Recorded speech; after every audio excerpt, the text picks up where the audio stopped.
We have a huge projection to make. Look at this. Projection in the high-stakes battle for the United States Senate. CNN now projects that Democrats will keep control of the United States Senate, holding on to the majority they narrowly won 2 years ago. This is an extraordinary victory for the Democrats as the battle for control of the House continues to play out. We are making this call because we can now project that Democratic Senator Catherine Cortez Masto will win re-election in Nevada.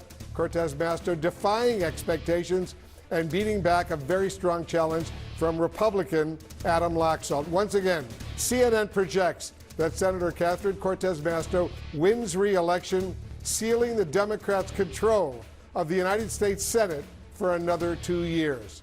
All right, David Chalian, let me get your immediate reaction. That's major breaking news. Well, major breaking news. Since Tuesday, we've all been waiting with the battle for control of the House of Representatives and battle for control of the Senate hanging in the balance. No more. Democrats will maintain their majority in the United States Senate. And as Neil was saying earlier, this is very good news for the Biden administration because things like judges and cabinet appointments and what have you, that will not be under the purview of Mitch McConnell to navigate through the Senate. That will be under the purview of Chuck Schumer, who will maintain his role as majority leader. So in terms of the balance of power shifting in Washington, with this Senate projection, it doesn't, because the most vulnerable Democratic incumbent figured her path to victory here. And I got to tell you, Wolf, on Wednesday morning in the wee hours after election night, Democrats were calling me and saying, even with Laxalt's big lead, they were saying, we think Catherine Cortez Masto is going to get there with what's outstanding. When that late mail arrives, we have a very high level of confidence,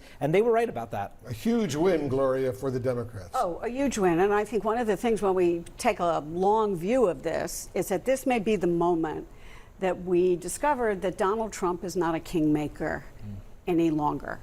This is it. His candidates did not do well. His election denial was not a big issue in this campaign. And I think that Republicans are going to have to do an awful lot of soul searching about whether they actually ran on issues that were geared to them and how they could have lost the Senate with an election that was about inflation, that was about crime, that was about immigration. Yes, it was also about abortion rights, and democracy.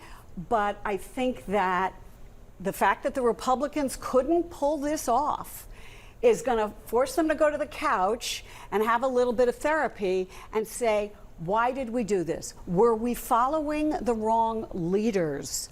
And how can we fix this? One short-term answer might be to tell your voters that they should vote by mail because maybe it's easier and maybe more people do it. And you know, if you don't want to show up on election day as Donald Trump wants you to show up, just vote any way you want. You know, I think what's interesting, too, is we talk about the problems that Kevin McCarthy is going to have over in the House of Representatives, regardless of what happens, and Republicans. But look what's happening in the United States Senate right now. You have the head of the campaign arm questioning Mitch McConnell and the future of the conference. You have Josh Hawley doing the same thing, a Missouri senator. You have Marco Rubio from Florida as well, somebody who you would think would be lining up behind Mitch McConnell. Republicans are going to have their own issues in the Senate right now, just trying to stay together. And Mitch McConnell, who has been bulletproof now for decades because he has really done such a very good job of keeping the Republican conference in order, has done an amazing job getting judicial nominees through. Now he's going to have a fight on his own hands within his own conference. Because they were complaining, Mitch McConnell, among others, about the quality of those Republican candidates who won the primaries, and now they're paying the price for it. That's right. And they were talking about candidates in Georgia. They were talking about candidates, not so much in Nevada, but certainly in Arizona, in New Hampshire as well. And we see what happened with that. We're going to enter into this period very quickly where Donald Trump looks like he is going to announce for president. What does that do to the calculus that Republicans have been making so far? Essentially, they've been afraid of the base of the Republican Party, which has been bonded to Donald Trump over the last couple of years. But now we see some of that fraying. You see some sniping at Donald Trump, the idea that maybe he shouldn't even announce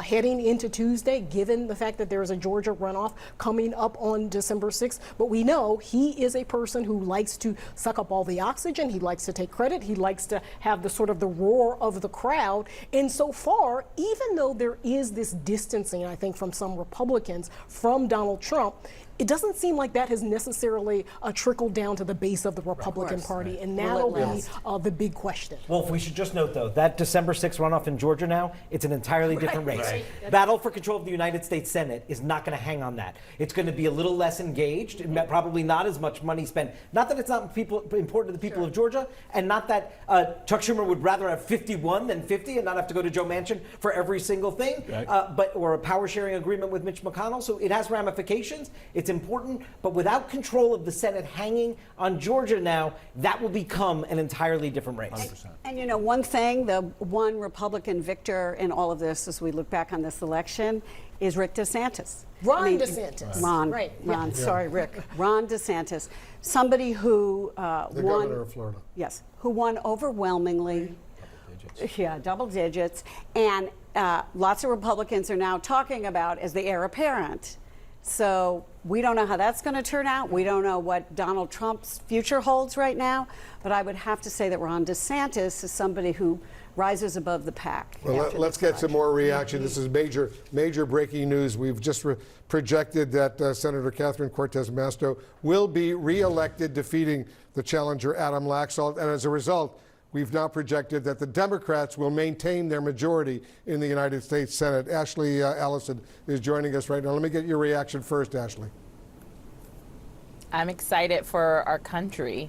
I think Americans showed up. If there was ever a question of whether your vote mattered, these tight races tell you that every single vote matters. I'm so proud of young people. I'm proud of my generation, the millennials who showed up, Gen X or Gen Z who showed up, women who said you cannot take our constitutional rights away. It is an important moment. It's a historical moment in our country that we were able to hold the Senate. But I also think it is an opportunity for Democrats, particularly if Republicans hold the House, to draw a stark contrast.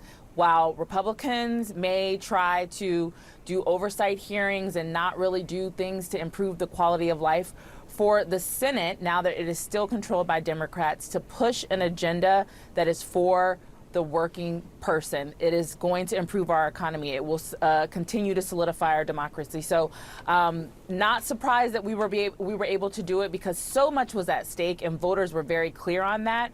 But it's an important night for the party, but also our country for sure. Let me get Scott Jennings into this conversation. What's your reaction? Scott, what happened here? Well, number one, we did have candidate quality issues. I don't think that was really the issue so much in Nevada, which is the race that's just been called. But you look around the map and quite clearly moderates and independents just revolted against Republicans and voted for Democrats that they didn't really like. I mean, Joe Biden's approval rating in our exit polls was low. Most people said his policies were hurting and not helping the country. There's a lot of anxiousness and anxiety about the direction of the country, yet they stuck with the party in power despite all of their fears about the direction of the country. This ought to be a wake-up call to Republicans that if you want to be a majority governing party, you have to appeal to a majority of the American people. And we nominated a lot of candidates who were not able to do that at the behest of one person, Donald Trump.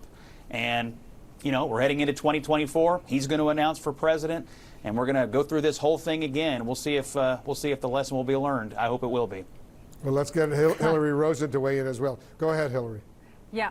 Well, let's look at some practical realities here, which is that, you know, with the Democratic Senate, we can continue to confirm judges. Joe Biden has been very successful at confirming judges for the federal judiciary. He also gets to continue to govern, which means that he gets his cabinet and sub-cabinet officials confirmed when he needs them. We were looking at, you know, a scenario where that might get a standstill. I agree with Ashley. This is a great moment for our country. I disagree a little bit that, you know, that means we're going to get a big proactive legislative agenda. I just don't think the House of Representatives is going to let that happen under a Republican majority. But I think what we have in this, with this backstop in the Senate is that the president will get to continue to govern, that the, you know, bad things won't happen, and we're going to walk into 2024 with a, you know, a positive story to tell. Kristen Soltis Anderson, a huge win for the Democrats in the United States Senate right now, maintaining their majority. What is the message that sends from your perspective? It's fascinating that in a year when you have only a quarter of Americans saying that things are headed in the right direction, that you are going to have, if Alaska and Georgia both turn out preserving their incumbent senators, every incumbent senator who is up for re-election is going to be going back to Washington. This was not a change year, even though there were so many signs that people were agitated and frustrated with the status quo. And I think part of this is you had a lot of voters, as Scott mentioned, who didn't necessarily like Joe Biden. They didn't necessarily love the way the economy was going, but that wasn't enough to get them to pull the lever for some of these Republican candidates in some of these big races.